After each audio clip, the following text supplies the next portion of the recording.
A longtime personal attorney for President Trump said Tuesday that he paid $130,000 to an adult film star who had told people she had an affair with Trump a decade before he won the presidency.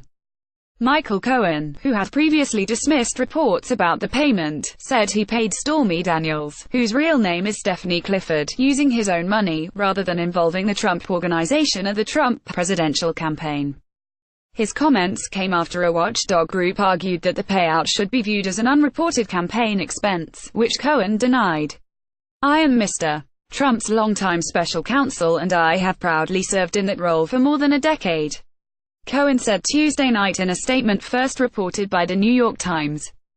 "In a private transaction in 2016, I used my own personal funds to facilitate a payment of $130,000 to Ms. Stephanie Clifford, and neither reimbursed me for the payment, either directly or indirectly."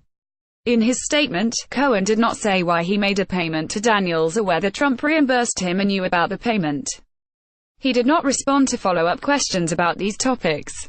Cohen, who has called himself the "fix-it guy" for Trump, had pushed back against the suggestion of a payout to Daniels ever since the Wall Street Journal first reported it last month.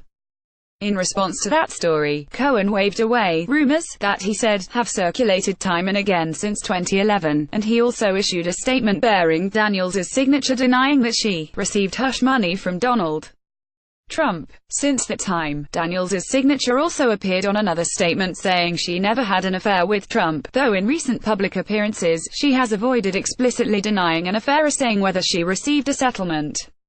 The watchdog group Common Cause announced last month that it was filing federal complaints alleging that the reported $130,000 payout may have violated campaign finance laws. The group argued that the payment was an unreported in-kind contribution to Trump's campaign. In a letter to federal authorities, Paul S. Ryan, a campaign finance expert with Common Cause, said the settlement should have been considered a campaign expense because the funds were paid for the purpose of influencing the 2016 presidential general election. The pair of complaints filed by Common Cause said that regardless of where the $130,000 payment originated, even if Donald J.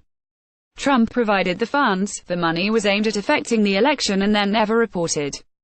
After Cohen's statement Tuesday night, Ryan said, "The timing and circumstances of the payment make it appear that the hush money was paid to Daniels in an effort to influence the election."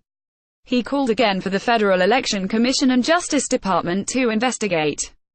Questions about the payment and the circumstances behind it must be answered, and they must be answered under oath, Ryan said in a statement. Cohen said Common Cause's claims of campaign finance violations are factually unsupported and without legal merit, and my counsel has submitted a response to the Federal Election Commission. The payment to Ms. Clifford was lawful, and was not a campaign contribution or a campaign expenditure by anyone, Cohen said, noting that he did not plan to make any further comments on the issue. He added, "Just because something isn't true doesn't mean that it can't cause you harm or damage. I will always protect Mr. Trump." The White House did not respond to a request for comment late Tuesday night. The $130,000 payment to Daniels was first revealed in a Wall Street Journal report on Jan.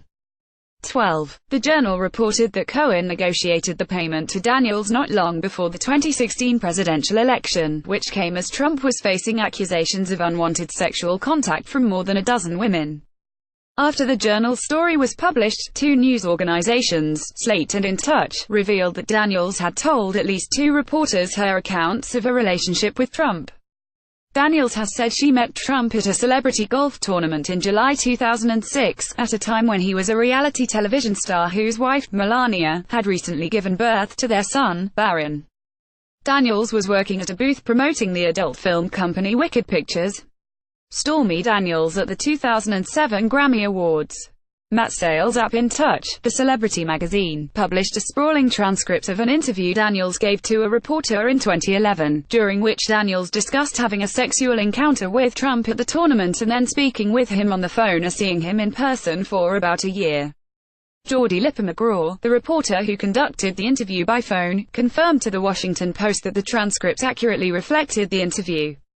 In that transcript, Daniels is quoted as mentioning Trump being riveted by Shark Week programming that aired when she saw him, his desire to buy her a condo in Tampa, and his comments about putting her on The Apprentice, his television show. Jacob Weisberg, chairman and editor-in-chief of the Slate Group, said she told him the same things when they spoke on the phone and through text messages over 3 months in 2016. Weisberg, in an account published by Slate, wrote that Daniels had worked out an agreement for the presidential candidate to pay her a six-figure sum to keep quiet. But Daniels was afraid Trump would not pay up, Weisberg wrote, so she spoke to Slate multiple times before she stopped responding about a week before the election. A friend of hers said that Daniels had taken the money from Trump after all. Weisberg wrote, Daniels has appeared publicly since the payout story broke, but she has remained coy about what exactly happened. When she was asked on Inside Edition whether she had a sexual relationship with Trump and was paid not to discuss it, Daniels remained silent. She also made an appearance on Jimmy Kimmel's show after Trump's State of the Union address last month. Not long before that appearance, a signed statement bearing her name was released, denying any affair with Trump. Gina Rodriguez, a representative for Daniels, confirmed the authenticity of the statement, which denied the affair but did not explicitly deny that Daniels had signed a non-disclosure agreement or received a financial settlement. When Kimmel asked about the statement, Daniels avoided directly answering whether she signed it, saying that the signature did not look like hers. Rodriguez, her representative, emailed the Post after that interview to say Daniels signed the statement in front of her and Daniels' lawyer. Rodriguez and the lawyer did not respond to a request for comment Tuesday night. This story, first published at 12:23 a.m., has been updated with Common Caus's response. Read more. Stormy Daniels, star of the latest Trump sideshow, took her act to a strip club. It was a scene.